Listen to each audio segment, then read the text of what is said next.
தயவு செஞ்சு போய் டெஸ்ட் ஓகேங்க. ஒரு அண்ணன் சொன்னா கேட்க மாட்டேன் நீங்க. இங்க பாரு, என்ன பாரு, என்ன பாருங்கண்ணு, என் மூஞ்ச பாருங்கண்ணு. பாரு என் மூஞ்ச பார்த்து கொஞ்சம் பாவப்பட்டு நீ வா.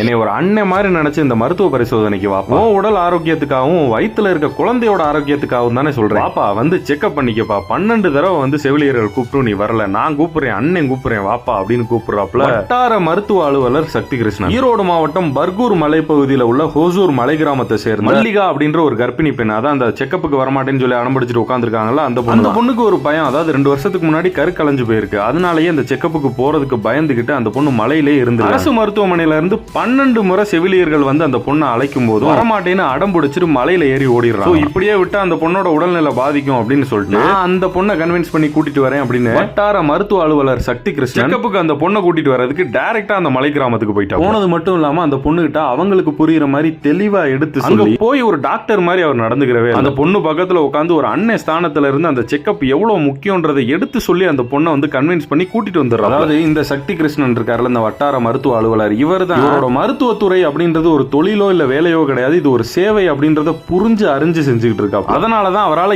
இறங்கி அந்த சேவையை செஞ்சு முடிக்க முடியும். உண்மையிலே இந்த மனுஷனுக்கு மனமார்ந்த பாராட்டு.